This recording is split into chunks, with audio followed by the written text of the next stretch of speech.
Good afternoon, everyone. My name is CB Mamaril, and on behalf of the Systems for Action National Program Office here at the University of Kentucky, I'd like to welcome everyone to today's CHSR Research in Progress webinar focusing on bridging health and healthcare. And we're excited to have a great topic to be presented today on the clinical community partnerships and 211 technology to improve early childhood developmental screening and care. Before we get started, we'd like to remind everyone that you can download today's presentation and speaker bios from the resources box in the top right corner of the screen.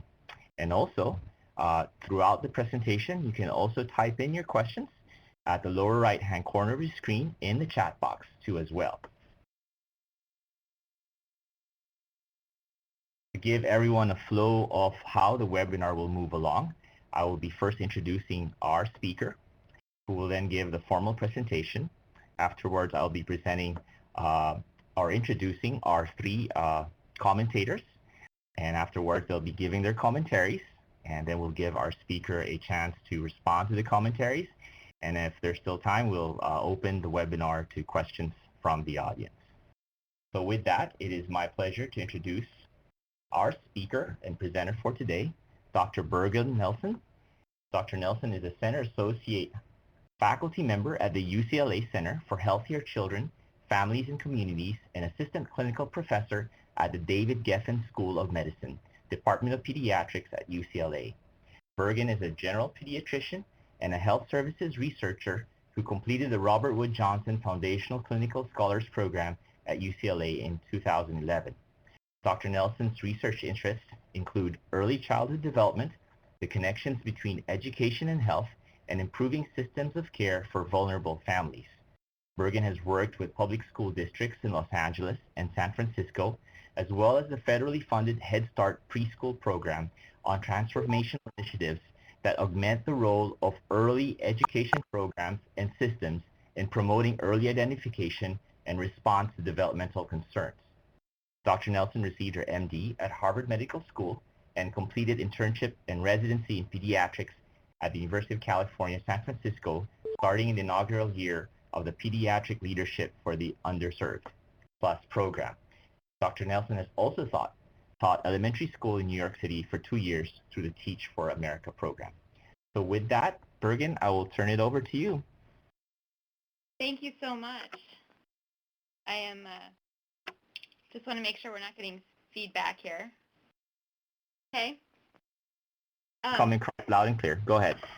Great. Thank you so much. And it's really an honor to be able to present today. Truly a partnership between 211 Los Angeles and wonderful community clinic. I have some of my research team here with me too, and I would love a chance to jump on. Again, this is a wonderful partnership, and we have we've gone through a very democratic process to come up with a different name for our project. In addition to our official name, we've called ourselves Trabajando Juntos por Nuestros Niños, which means working together for our kids. Really reflects the fact that we're partnering in order to try to improve care for young children in Los Angeles. I'd like to thank the Robert Wood Johnson Foundation for this opportunity through their public health service research program. And also thanks to the National Coordinating Center at the University of Kentucky. They provided wonderful guidance from the beginning. I hope that Patricia Herrera, I know Irina Esteves is on the call, and Patricia may say a few words at the end, and also our partners at Clínica Romero, Ingrid Estrada, and a whole host of folks there, promotoras, MAs, providers, clinic managers, etc. The PI of this project is Dr. Paul Chung, who's sitting next to me, and he may jump in at some point. And Damaris Ariola Zarate is a wonderful research assistant, and Lindsay project manager, and lots of great students and volunteers. And then thanks finally to our illustrious guests who are providing commentary, Drs. Neil Hahn, Glenn Mays. So in general, the background for this is that developmental screening is a recommended preventative service. recommended by the AAP to be done universally during early childhood. So the recommendations come from most recently a 2006 medical recommendations that we do universal surveillance, which is asking about family concerns about development and behavior at every well child visit, and then using a validated, structured screening tool at certain ages, specified 9, 18, and 24 or 30 months. Practices don't do a 30-month visit. And then finally doing an autism-specific screening tool at 18 and either 24 or 30 months. When there are any concerns, the recommendations are to refer promptly to evaluation intervention service. And please forgive me for oversimplifying decades of research, but just to, on background, to put this in sort of a public health context, we know that education and health have a sort of this bidirectional relationship, mostly in the form that increased educational attainment is associated with improved health outcomes across the board, from morbidity, mortality, obesity, risk behaviors, etc. We know that in early childhood, there are a host of risk and protective factors that set up the conditions for school readiness and educational attainment, and that in turn also affects health, that healthy early childhood development is associated with lifelong good health. We know, and Dr. Szilagyi is an expert in this area, that adverse childhood experience has negative impacts on health in almost any way that we've measured. So putting this in the context of developmental screening as a service, we know that screening universally does increase early detection of developmental problems. And we know that when we can make that early detection, that we can improve early, timely referrals to early interventions, and that has long-term implications in terms of developmental, social, educational, and outcomes. What's not completely known is whether screening by itself actually directly leads to those outcomes. And the U.S. Preventative Services Task Force put out a statement recently, a few years ago, and then again recently, saying that there's not enough evidence to recommend for or against developmental screening. And the AAP has put out strongly worded responses to that, saying that we stand by our recommendation to have universal screening. And I take this to just mean that we need to develop additional evidence. And so I'm hoping that this study and future studies that we do will provide some of that evidence. We know from an economic perspective, James Heckman, the Nobel Prize-winning economist, has done estimates of the return on investment for interventions directed at young children, preschool age and school age and adults. And there is this kind of downward sloping curve, not to say that there is no value in these later life interventions, but that the earliest years have the highest return on investment in terms of intervention improvements for outcomes. And that probably is related to what we know about brain plasticity and early brain development, that there's this rapid synaptic connection and formation of neuronal connections in the first 3 years of life. And then over the course of the subsequent years, there's this synaptic pruning process where connections that are not reinforced and used are lost. And so we really want to create the best connections, the kind of environments that are going to create healthy connections in those developing brains. So we know in terms of the system of care that we're not doing as well as we should. So despite these recommendations, many families' needs are not being completely met in the child health services. So Neil Halfon, who's on the call today and will give commentary, did a national estimate of the number of parents of young children who report having a developmental assessment in their office, and about 50% of those parents reported having remembering a developmental. Our other colleague, Alma Guerrero, repeated that estimate with renewed data after the AAP policy statement came out in 2006, and unfortunately found out that things seemed to be getting almost worse. That she found about 30% of parents were remembering getting a developmental assessment from their child's primary provider. From those same data systems, data sources, we know that about 30 to 40% of parents with young children have concerns about development and behavior, while only 4 or 5% actually have a formal written intervention. So there's a big gap in terms of the need and the action. And we know that these result in late identification of delays and problems and behavioral problems that, for example, discovering a delay or a condition like autism when a child enters school, which is not ideal because the interventions are probably not effective. And we know that this is worse for low-income, like minority families. So some of the problems in pediatrics is that we just have not enough time to do everything that's recommended. Probably true of any providers, that there are piling recommendations and very little time.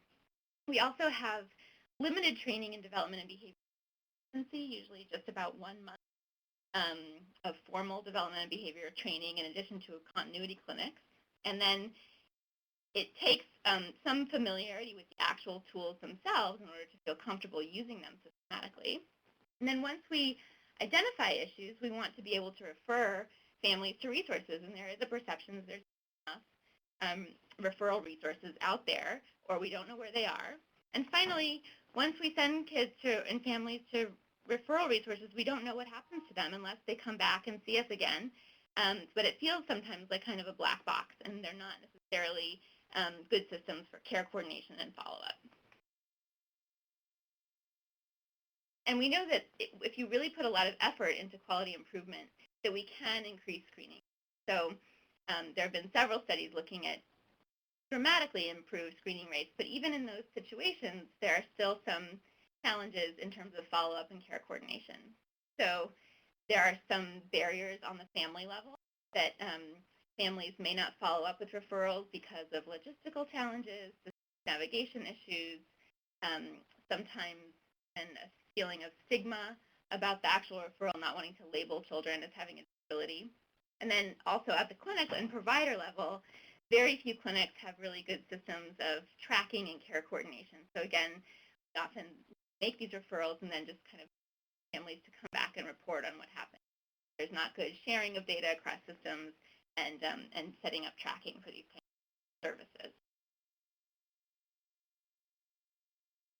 So our research question is whether a centralized telephone-based model of early childhood developmental screening and care coordination can improve quality of care for young children and families. And this is very much research in progress. So we did get one of the Public Health Services and Systems research grants, and our partners include 211 Los Angeles and Clinica Oscar Romero. And we'll talk a little bit more about 211 LA, but we've been in partnership now for not quite even a year. And so we got the grant in February of 2015, so we're just in our first year. And so thank you for listening at this very sort of preliminary stage. But we wanted to describe that 211 offers this really interesting opportunity because they are present across the country and cover over 90% of the United States population. And in Los Angeles, Patricia Herrera has really been the genius behind this program, but developing a developmental screening and care coordination project in 2009. It's been going on since then, and we'll talk in future slides about what their outcomes have been. But I met Patricia about 2 years ago, and it was for families that are just calling 211 to get developmental screening coordination.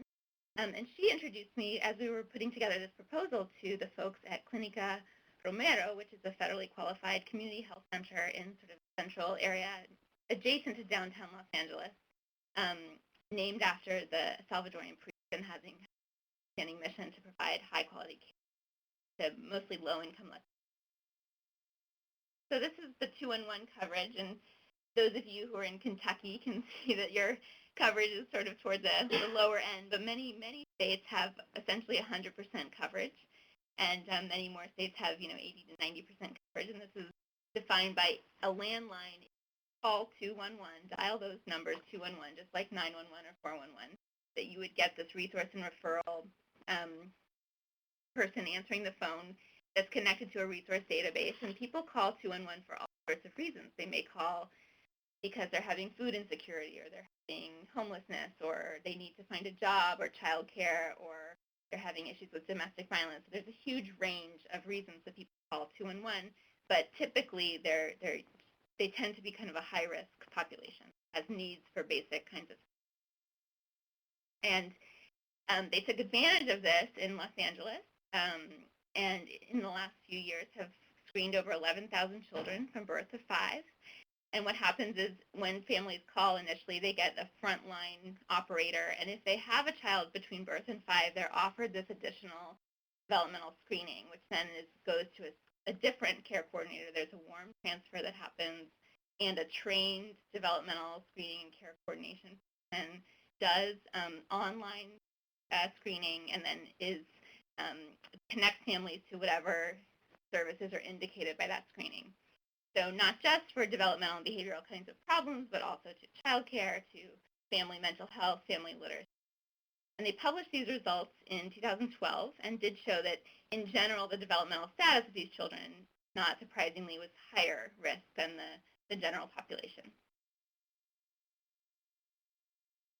So when I discovered this wonderful program at 211 Los Angeles, I thought that it would be interesting to try to partner with a clinic, because I work in primary care, and I know that it's sometimes difficult to get some of the universal standardized developmental screening done in the time that we have available and the training that we have.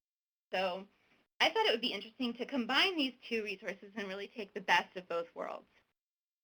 So at 211, they have dedicated time, somebody who's really trained in this area, has access to these online validated screening tools. They have access to an extensive resource directory, and then they actually do the care coordination, and they collect data, and they can track the outcomes, which is much more than I can say personally I can do as a primary care clinician. But in clinic, we do have some advantages as well. So we are in person, so we can make observations of the child. We also hopefully have continuous longitudinal relationships with the child and the family. So it's not just a one-time kind of snapshot. We also have the ability to address medical complexity. So if there's a need for, say, a neurologic referral or evaluation, we can make that happen. And then also that in terms of, especially in early childhood, clinical settings are almost a universal entry point. We really want to reach almost 100% of the population. We can sort of combine these two resources to try to get to universal. So we are doing this study, and again, we're still in the first year of the study, and we are about 3/4 of the way through recruitment. But we're doing the study as a randomized controlled trial, and we've chosen to look at children ages 12 to 42 months. That's really to try to find the sweet spot in terms of identifying developmental and behavioral problems, at the same time having enough time to get them into services before they start. So we're trying to select among children, recruiting among children who are in that age group who receive their primary care at Clínica Romero. And we go through the informed recruitment, informed consent process. And then we randomize at an individual level, just one-to-one size group, intervention group and a control group. And the intervention group, we are trying to connect families to 211. And at 211, there's developmental screening and care coordination the phone, and then they send the screening report and referral plans to the clinic provider by fax usually. The control group is usual care, getting their primary care as usual, where we expect the screening referrals and follow-up to be done by. So for both groups, we'd have a baseline interview, and then for the intervention group, that warm transfer. In addition to those two groups, we have kind of a second control group, which is a retrospective chart review, about 150 medical records for children in that same age, just to sort of understand provider behavior with respect to developmental screening referrals before we started the. So we are doing this baseline interview where we're collecting just basic demographic variables, understanding parents' concerns about development and behavior and their experiences with primary care. In addition, for the control group only, we are baseline assessment using these standardized developmental screenings. So the PEAS is the Parental Evaluation of Developmental Status, which is a parent report standardized screening tool. Try to get at parents' concerns. The PEAS DM is developmental milestones, looking at particular milestones that that child can do, so that's an age-specific. Then the MCHAT is the modified checklist for autism in toddlers. So it's an autism-specific tool, and there are some children that are too young that tool has been validated for children 16 months, 46 months, so for the children between 12 and 16 months in our study, we don't do the MCHAT, but we will do it when they reach the appropriate age. So in addition to those baseline measures, we are looking at medical records and looking at any evidence of developmental screening, referrals to developmental and behavioral kinds of interventions, and we're doing that quarterly for all of the participants for the entire year of after enrollment. And then similarly for the intervention group, we're looking at the data from 2-on-1 screening, referrals, and follow-up up to a year after enrollment. So we are almost through the 6-month recruitment and baseline collection period, and then start our 6-month follow-up parent to assess from the parent's perspective whether they got connected to experiences of care. So just to show you the study progress to date, again, we are sort of still in the middle of it, and it changes every day. So we have 123 participants who have been consented and randomized. I think that number is actually more like 127 or 128. It changes all the time. But that comes from a starting group of 135 potential participants that were approached. We've had very few refusals. Only 3 families have declined participation. And then 9 were ineligible because they were already receiving services, they were not in the age range, they were not comfortable with the language interview. So of the 123 participants we've done the consent and randomization for, we have 64 randomized to the intervention group and 59 the control. There is 1 family that has withdrawn from the control. So we wanted to account for everybody there. So we have interviews completed for 93 of the participants. And again, this is in progress, so we're still very much collecting data and entry. But we have the analyses for those 93 families. So 50 from the intervention group, 43 from the control, and then 91 medical records. And so of our 50 intervention group participants as of last Friday, and I know there have been a few more this week, so we can add to this, but 36 had actually connected with 2, gotten their care coordination done there, so 72%. And we are going to use an intention to treat analysis, so we know we may not get to 100%. So here are just some basic initial findings. The average age is about 2 years for the children, and you can see that it's a vastly majority Latino community. And vastly majority Spanish-speaking, although not 100% Spanish-speaking. There's definitely some Latino second generation here that speak English or are bilingual. And there's no statistically significant differences among those different demographic variables. And we have a lot of other demographic variables, too, that we just have to analyze and we have time because we're still actively recruiting, but we will definitely be looking at other factors like parents' level of education. So in terms of the developmental risk, the parents have reported that in the last month they've had a developmental or behavioral concern in about 33-34% of all the families. Doesn't seem to have any differences. And then when we actually do a score on the developmental screening tool, looking at with children who have high or moderate developmental risk, about between 30 and 40% have scored in the moderate or high risk categories, which is consistent with national estimates. So you know, a moderate amount of risk, and again, no difference between the 2 groups.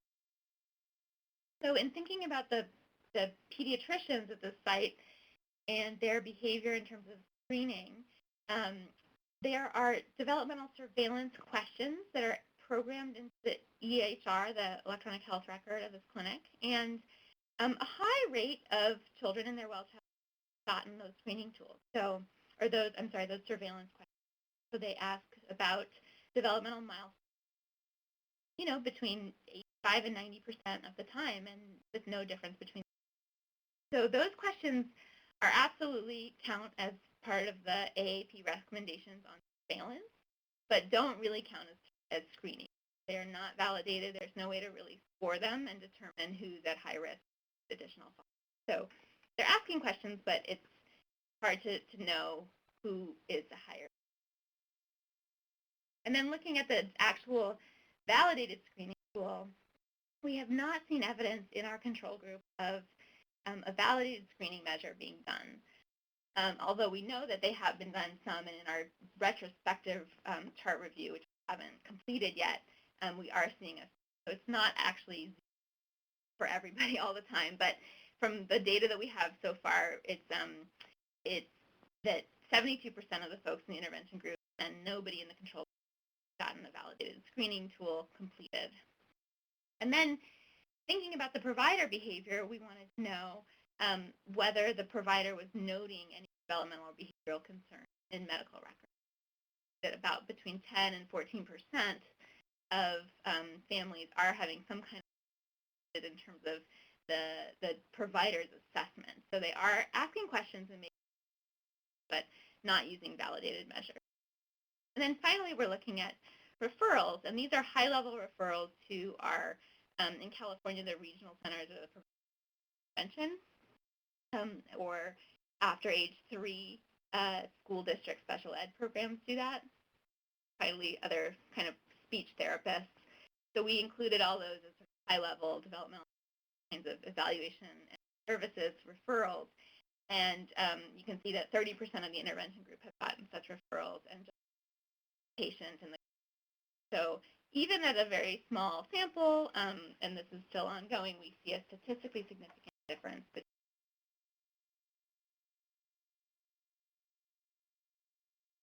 So thinking about the study, again, we're very much in progress, and we are limited by the documentation that we're finding in the medical records.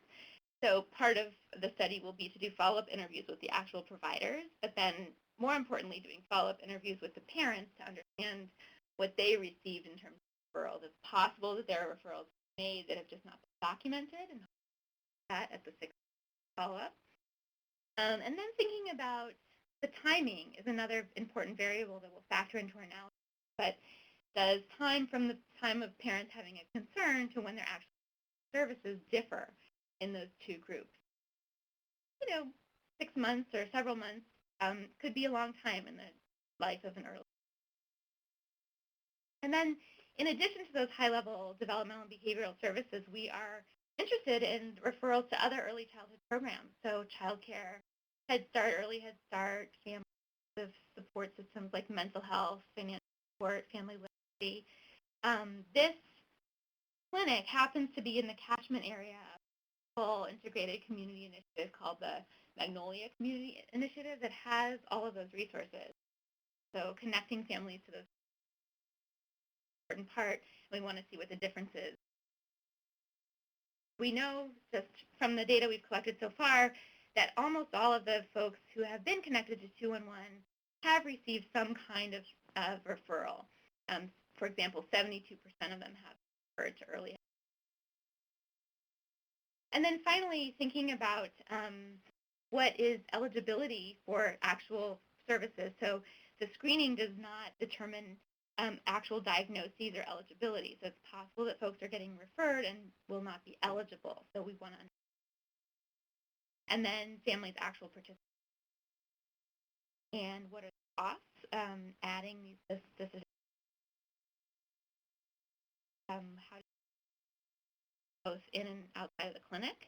And finally, there was an additional question we have about sort of the ethics of this as part of a study in terms of withholding this intervention, getting strong evidence that may be thinking about possibly providing that to the control group as part of a trial, but that's very much still in discussion. We haven't made a determination yet. Happy to hear feedback from our commentators and anybody else on the call. So thank you very much. This is exciting to be able to present our results early in our study, but please know that our recruitment data collection and analyses are still ongoing, so we haven't finished by any means. Also that we are doing this with a single clinic site and would love to try to expand in order to generalize to a bigger audience. And we're very interested in your thoughts and your thoughts about the implications of the small early pilot study in terms of future research, pediatric practice, and things like dissemination. Dan, thank you so much for taking time to listen. And sign off now and let CB come back to introduce our commentators. Thank you, Bergen. Excellent presentation. And so I'd like to just take the next few minutes to first introduce our commentators. Our first commentator will be Dr. Neil Halfin, who is director of the CHCFC and is a UCLA professor at the David Geffen School of Medicine in the Department of Pediatrics. He's also professor at the Fielding School of Public Health in the Department of Health Policy and Management, and a professor at the Luskin School of Public Affairs in the Department of Public Policy. Dr. Halfin's research has spanned clinical health services, epidemiologic, and health policy domains. For more than a decade, Neil has worked with national, state, and local initiatives aimed at improving early childhood systems and has also played a significant role in developing new conceptual frameworks for the study of health and healthcare, including the Life Course Health Development Framework. Dr. Halfin directs the Transforming Early Childhood Community Systems Initiative, a collaborative venture with United Way Worldwide. He is also Associate Director at the UCLA Translational Science Institute. He has served as a member of the Board on Children, Youth, and Families at the Institute of Medicine and National Research Council from 2001 to 2006. In 2006, Dr. Halfin was awarded the Annual Research Award from the Academic Pediatric Association for his contribution to the field of child health research. Neil received his MD at UC Davis and his MPH at UC Berkeley, and he was also Robert Wood Johnson Clinical Scholar at both UC San Francisco and Stanford University. Our second commentator will be Dr. Moira Szilagyi, who is a Center Associate Faculty at the CHCFC and professor at the David Geffen School of Medicine at UCLA Department of Pediatrics. Moira previously was a professor of pediatrics at the University of Rochester, where she developed and directed a pediatric medical home, Starlight Pediatrics, for children in foster care for 27 years. Dr. Szilagyi also created the Regional Child Abuse Program, REACH, in 1992 at the University of Rochester. At UCLA, under a contract with the Los Angeles County Department of Health Services, Dr. Szilagyi assisted with the development of a foster care pediatric medical home at one of the country's 7 foster care medical hubs. Dr. Szilagyi provides clinical services to children in foster care at Olive View UCLA Medical Center and assisted in the transformation of this evaluation site into an integrated medical home model. Moira also chairs the American Academy of Pediatrics Council on Foster Care, Adoption, and Kinship Care, or she told me sometimes referred to as Coffee Cake, and edited the guidelines for healthcare for this population fostering health. Under her leadership, Coffee Cake has implemented a publicly available website, Healthy Foster Care America, to disseminate best pediatric practices and provide information resources for the multidisciplinary professionals serving children in foster care. Dr. Szilagyi is now participating in a Packard Foundation project regarding medical home care for children with complex medical needs. And our third and last commentator will be Dr. Glenn Mays, who is Director of the Systems for National Program Office, and he formerly led the National Coordinating Center for PHSR and Public Health PBRNs here at the University of Kentucky. He is the F. Douglas Scotchfield Endowed Professor at the University of Kentucky College of Public Health. Dr. Mays' research focuses on strategies for organizing and financing public health services, preventive care, and chronic disease management for underserved populations. Glenn earned his PhD and MPH in Health Policy and Administration from the University of North Carolina, Chapel Hill, and completed a postdoctoral fellowship at Harvard Medical School's Department of Healthcare Policy. Prior to joining the University of Kentucky, he held a faculty position at the University of Arkansas for Medical Sciences and was also a senior health policy researcher at Mathematica Policy Research. So with that, I would like to first turn it over to our first commentator, Dr. Halson. Good morning. Can you hear me? You're coming out loud and clear. Go ahead. Oh, great. Well, thanks very much, and kudos to Bergen and her team on the important work that they're doing. I think, to me, what's important, what they're showing is they're able, through this more innovative way of providing developmental screening services through the 211 service, of really getting more flow into the other referral systems. Just a couple of comments.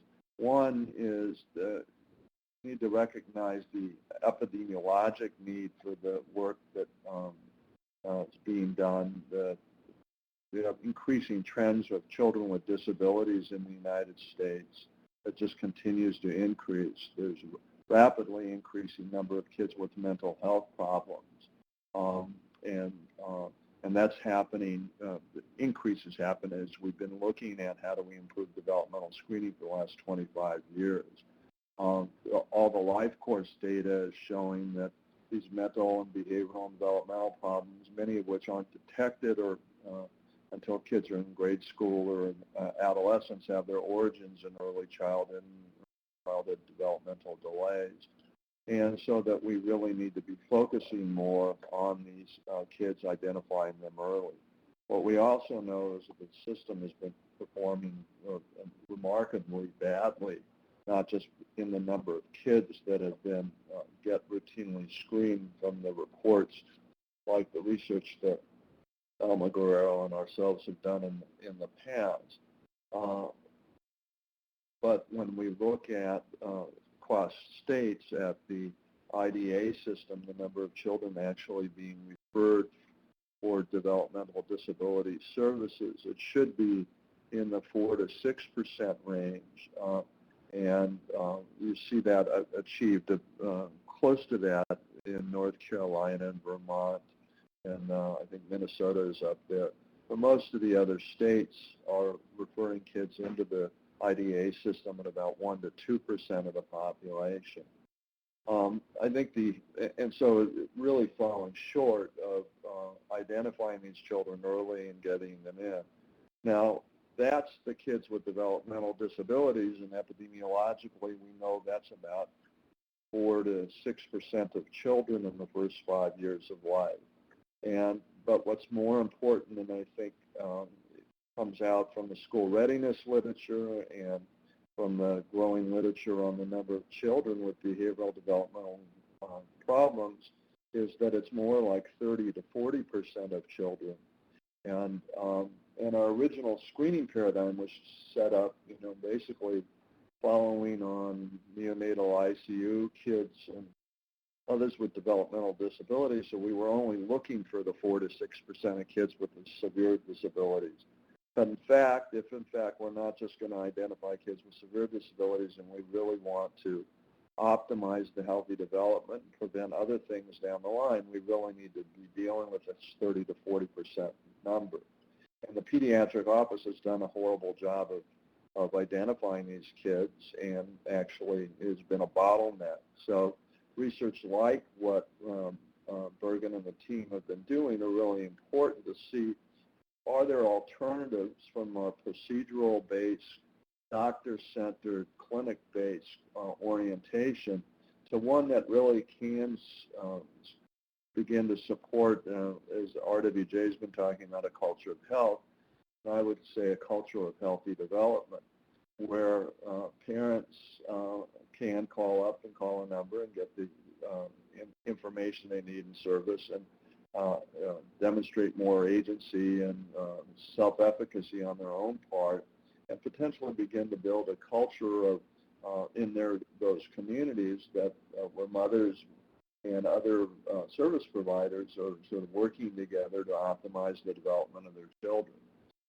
Clearly, there's a real need to identify kids that potentially have autism and developmental disabilities, but there's also a growing need to identify the large number of children that are losing a huge amount of developmental potential.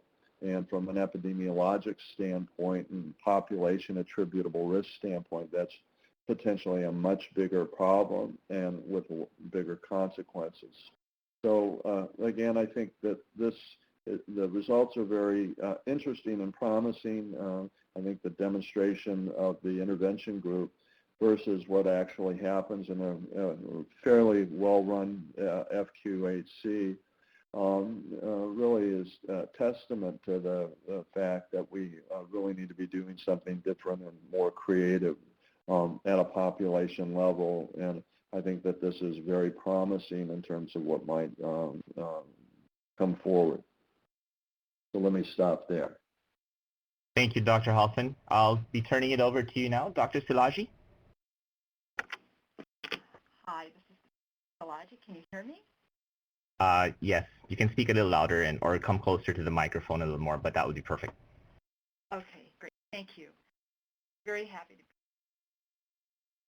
have the opportunity to really think potentially game-changing study that Bergen and her team.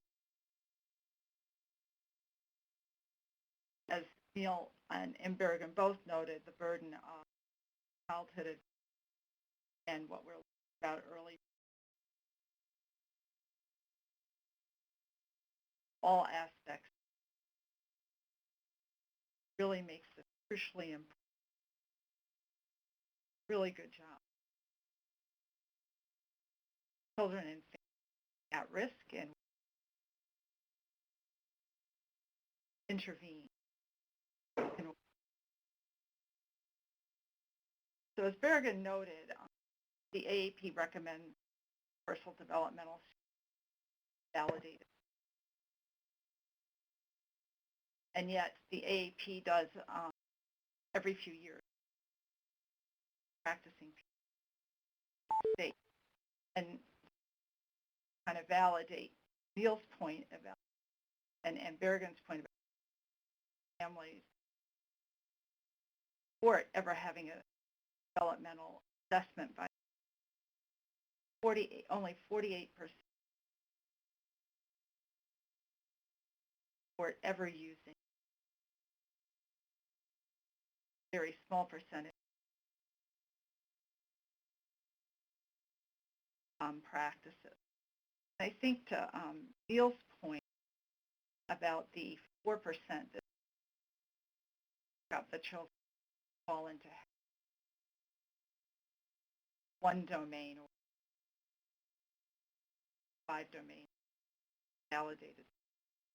Assess, there's that large group of children, borderline risk has a whole variety, also largely being. And I say this as a practicing pediatrician, recognizes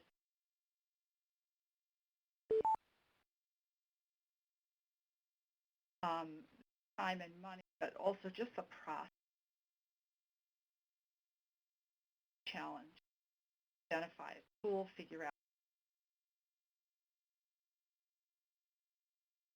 chart in some way,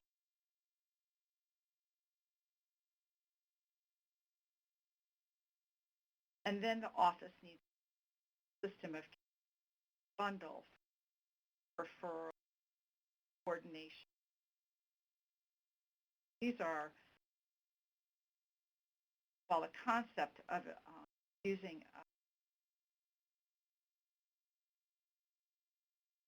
actual practice of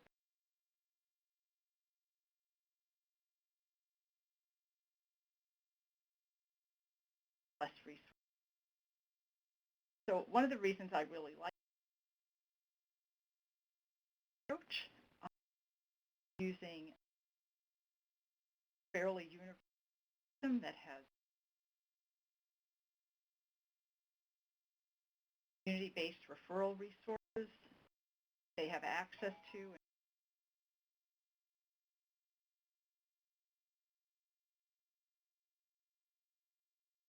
Somehow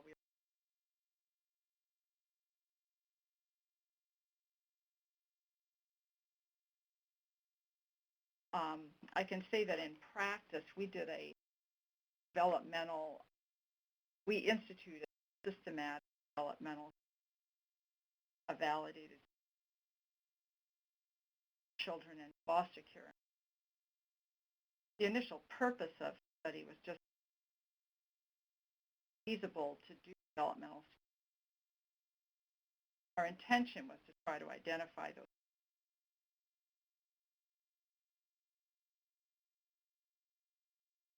in the community, child in foster care, have a full development.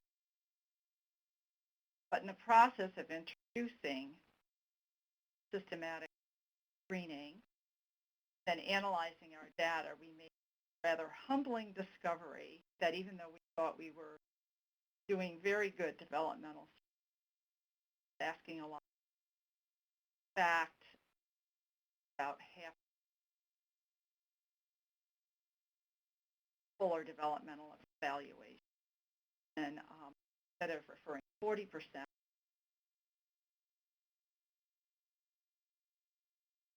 screening, we had 80%. Those almost 80% services, and that's super high risk population that probably should universal developmental evaluation. And then still had to struggle with children, borderline range, very at risk. So I recognized that study to me incredibly important. I think I would encourage Bergen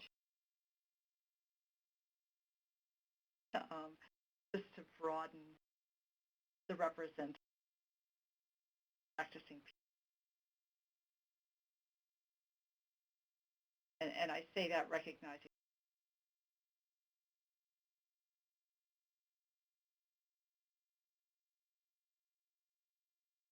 evaluation.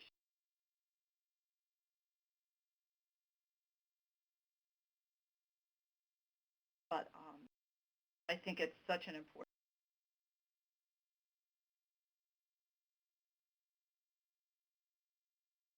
verifying.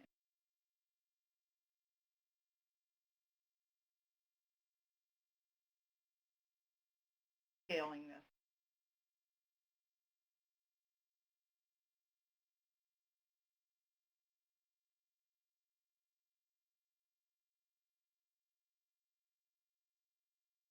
Mechanisms, identifying, educating.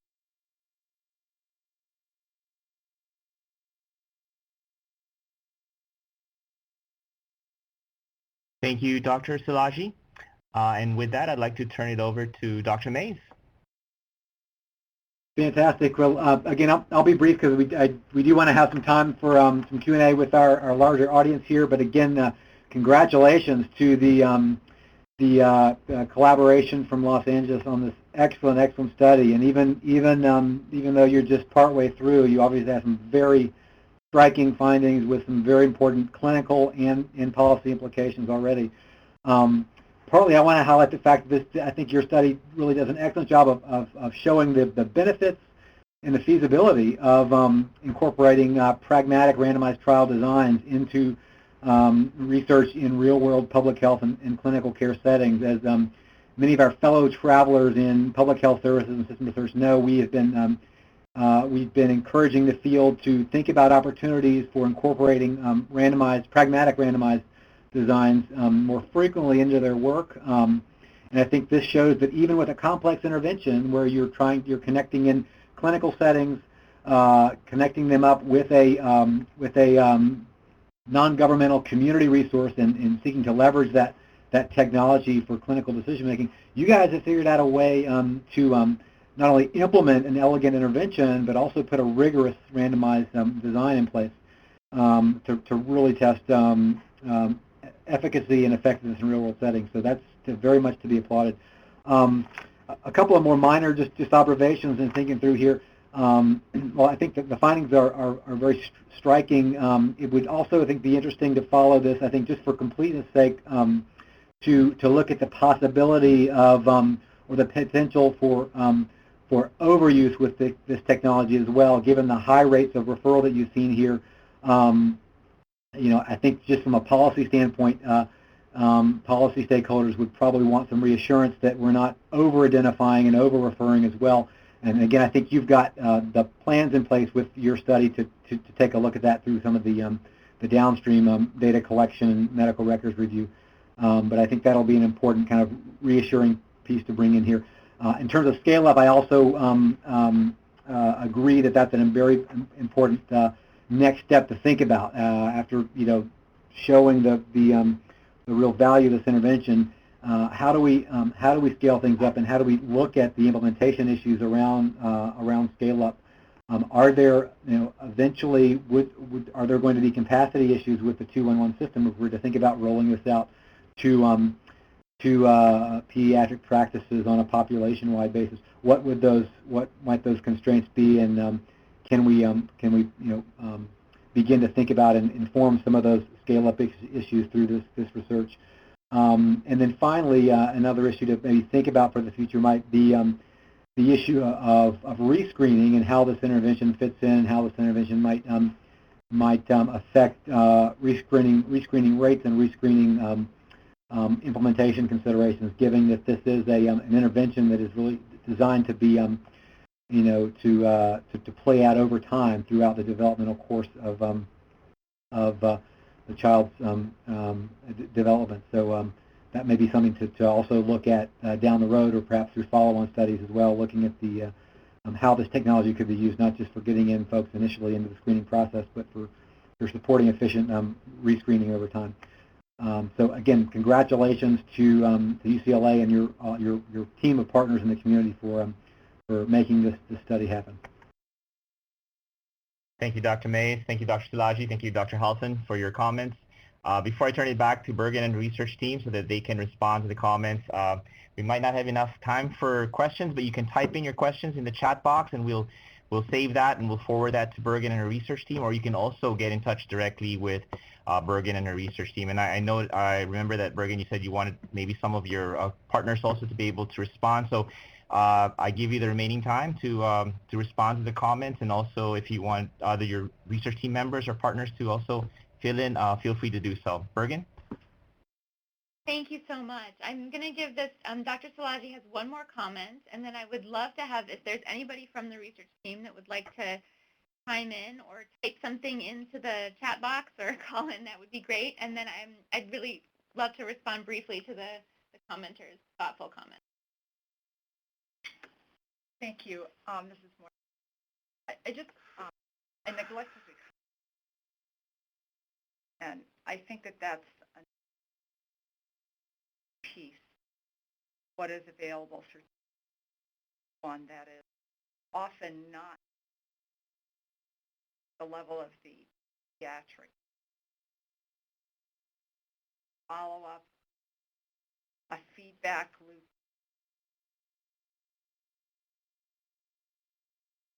Primary care.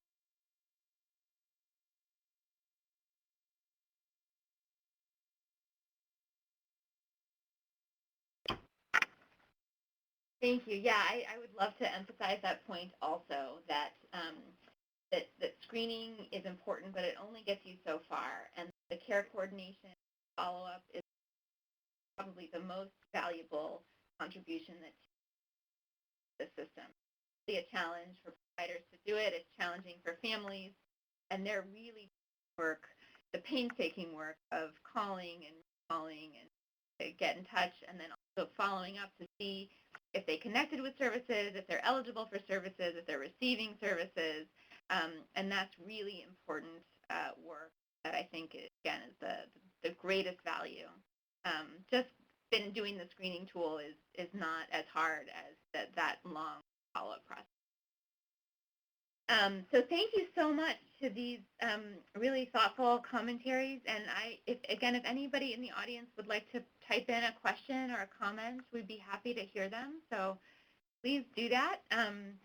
But just to comment a little bit to reflect on the commenters, thank you, Dr. Halfon, for reminding me about actually what I'm most passionate about is this group of kids in the middle. So not just the small group of kids with developmental and behavioral disabilities, diagnosed problems, but the 30 to 40% of children with concerns and risk factors and probably benefit from some interventions, but at this point we really do nothing. Even if we follow the AAP recommendations, they're not designed to be the target of our intervention. So, but another valuable component of this intervention is that the referrals to services across the spectrum of development. So everything from childcare to parent training to mental health kinds of things, social services, home visiting programs, in addition to the high-level developmental behavior. So children with all sorts of risk factors across the spectrum are getting benefits from intervention. I hope we're going to track it. We're going to hopefully measure. And thank you very much to Dr. Szilagyi for reflecting from a practitioner standpoint. I think that her study was so valuable, looking at, when we're doing the surveillance, we think we're doing a good job. We think we're really detecting, but until we really systematically, universally implement screening, we're probably missing a lot. And that happens to the best of us, myself included. And so it's not a reflection of necessarily bad practice or bad intentions. It's just a limitation of our clinical judgment.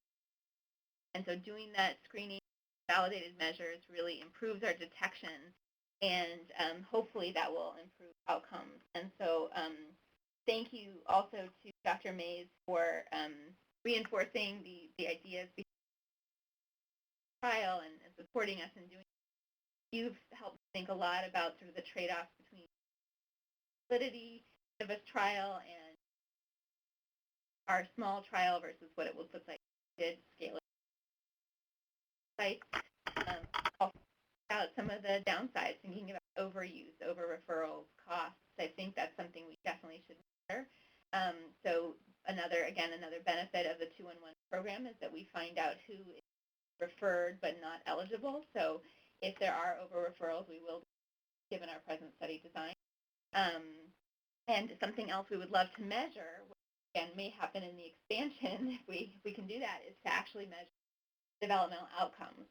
Ultimately, is support for children and families that results in improved development, but we need standard developmental assessments, measures of development and a longer time period because over time. So just 6 months may make a difference. We may need several years to really show things like school readiness, those kinds of stuff. So thank you again. I think we're now at 2 minutes to the hour, so I'm going to stop. But I really appreciate everyone listening and providing your thoughtful comments and support. And we will carry on and take anybody's feedback, and the conversation continues. Thank you, Bergen, and thank you, Dr. Bergen Nelson and her research team at UCLA for this wonderful, excellent presentation. We'd also like to thank our commentators, Dr. Halfon, Dr. Szilagyi, and Dr. Mays for their inputs too as well. And we'd like to also take the time to invite you to take a look at our upcoming webinars, and hopefully if you have the time to join us. And today's webinar and also past webinars are available for download from our website. So feel free to take a look at that. And so with that, I'd like to thank everyone for your participation today. And we, on the behalf of the National Program Office for Systems for Action, would like to thank you and have a great day. Thank you so much.